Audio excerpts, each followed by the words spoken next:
Hi guys!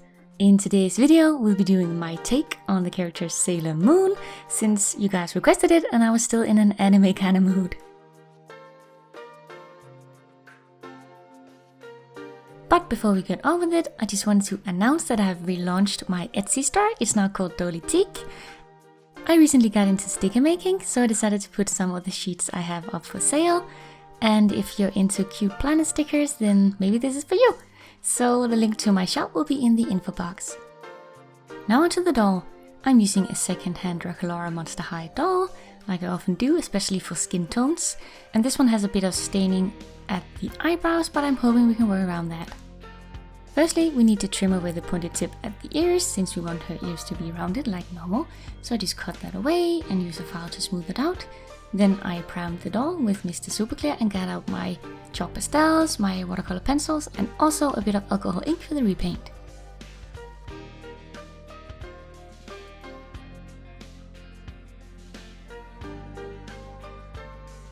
In the first layer, I used some pinkish flesh tone chalk pastel just to correct the doll's skin tone into something that would be a little more natural. Then I sealed that in with Mr. Superclear, and then we can start working on the eyes.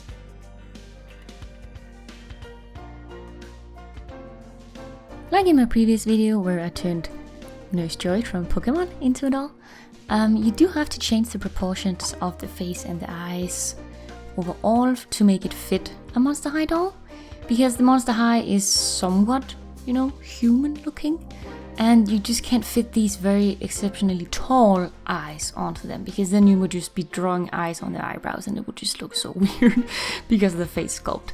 So even though Sailor Moon does have very tall oval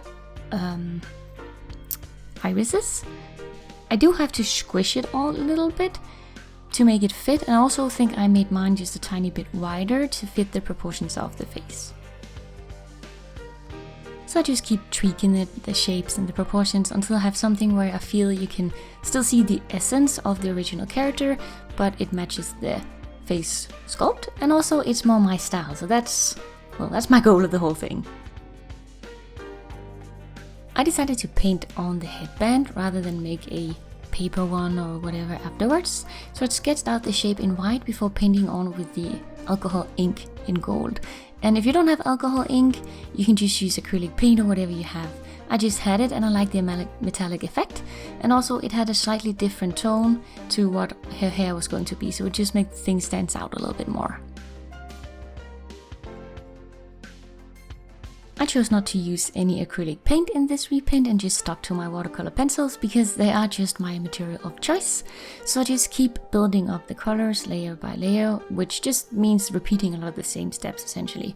And in the end, if I don't feel I can get the opacity that I want, I'll use the watercolor effect of my white pencil both for highlights and a little bit at the bottom of the eye whites just to make them stand out and make a good shaded effect, and then also a bit of my black pencil using the watercolor effect just to define the pupils and also the lashes.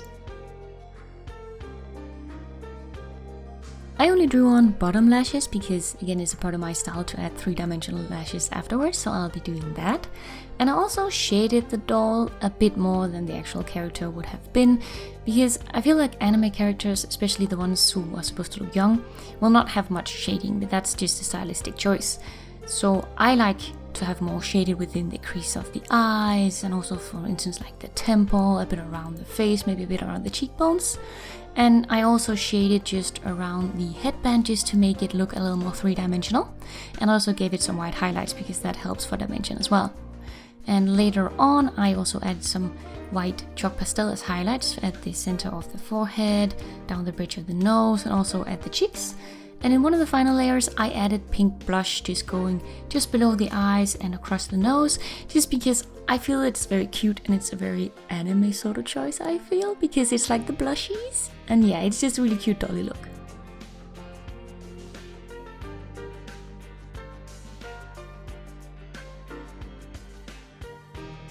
I kept the lips very simple as I feel they are in the anime, so I just added a bit of a smile line and then faded a bit of pink chalk pastel, the same shade that I'll be using for the cheeks, just for a bit of definition.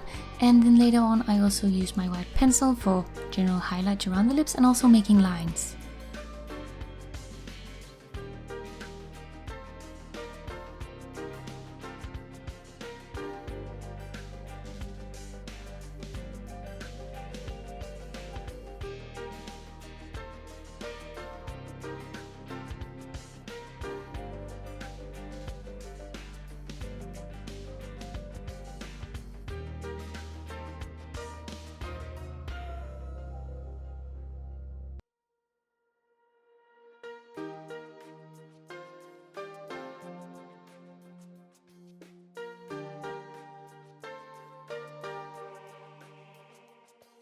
When I'm not doing something that's supposed to be realistic or semi-realistic, I do really like making very bold white highlights using my white pencil.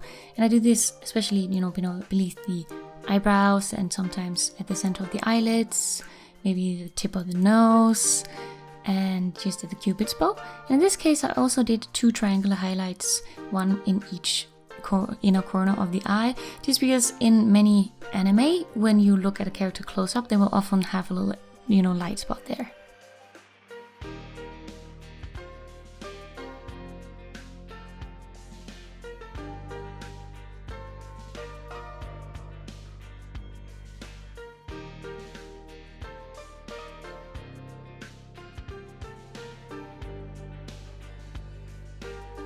I always like to shade the eye itself, both the eye whites and also the iris. And this is not a very anime-like feature, but I really think it really takes the doll to the next level and just adds so much dimension. But when I do this, I obviously have to really widen the highlights of the eyes, and I really kept these very prominent big highlights, which Sailor Moon has, just to keep the look. So I used the watercolor effect on my pencil to bring those back in.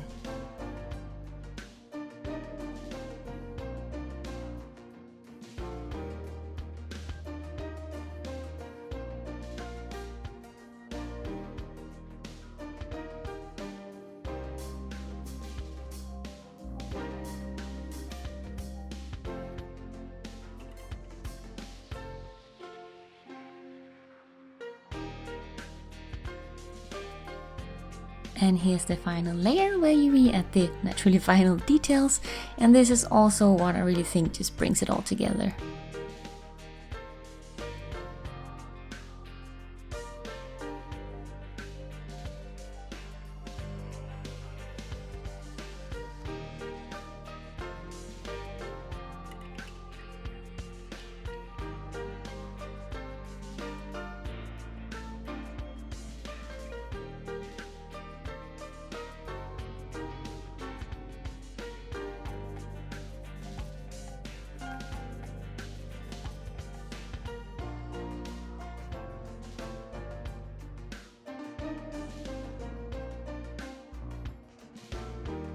Once you're happy with the face, give it the final seal and put it aside to dry.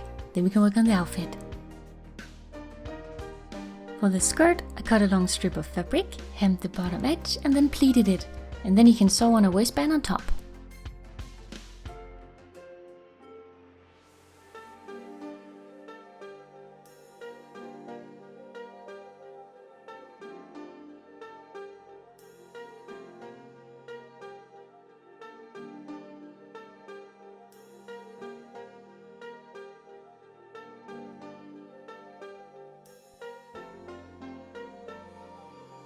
Then you can fit it on the doll and close the back with Velcro buttons.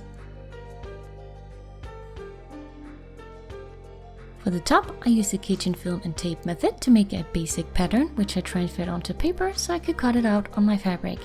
And then I sewed the pieces together.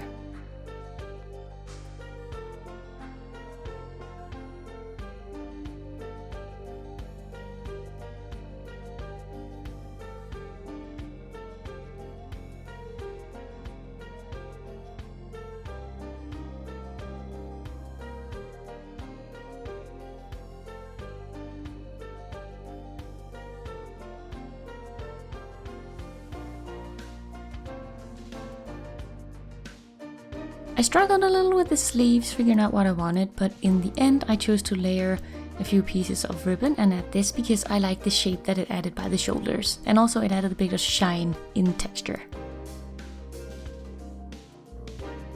For the bows, I used some red ribbon, making one smaller one for the front and a bigger one for the back.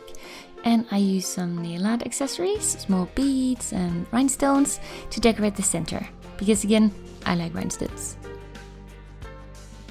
For the collar, I cut out a piece of blue fabric and fixed the edges with fabric glue before using acrylic paint to paint on the details.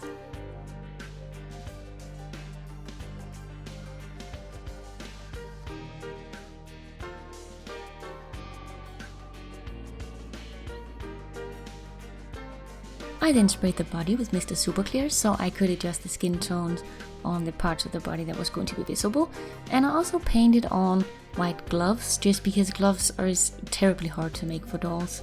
And then I sealed that in.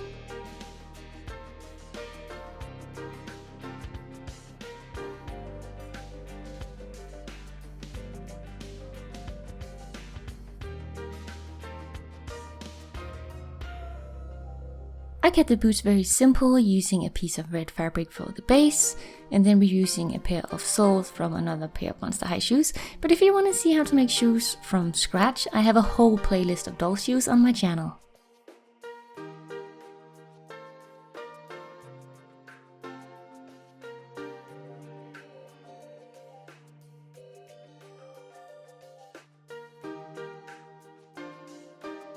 And that's the body done. Now onto the hair.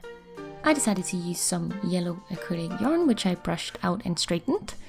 Essentially, when a character in an anime has yellow hair, I would assume they're meant to be blonde, so my first thought was that obviously I had to make her blonde when I was doing it all of her. But then I thought one of the things that makes her really stand out is that she's so brightly and vividly colored. She has this yellow hair, red details with blue skirt, and all the colors clash a little bit, which is what makes her stand out. So I decided I would actually keep the yellow hair, because that's not something I would normally do, but I really wanted to try. At this point, I decided to add on the eyelashes, glaze the eyes, and also glaze the headband to make it three-dimensional before I added the bangs, because they would just be in the way.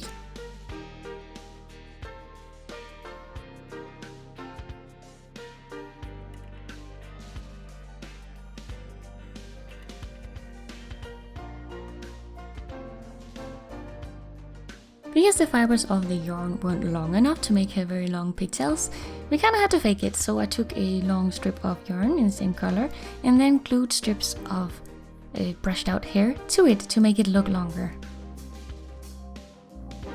Then you can add the pigtails on and fade the other hair around it, and then you can glue on the bangs and trim them.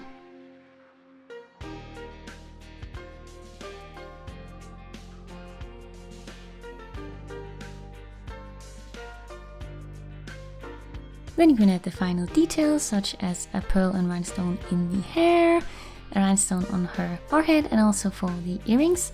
And I chose to just use round rhinestone because I prefer the sparkle. And here she is all done. I think she turned out really cute, so I hope you guys enjoyed my take on her. If you guys have any requests for other characters you'd like to see me make, then do leave them in the comments below. And if you want to follow my adventure on sticker making, I'm active on Instagram at DollyTeak. Thank you guys so much for watching. Hit the like button if you enjoyed the video, and I'll see you guys in the new one real soon. Bye!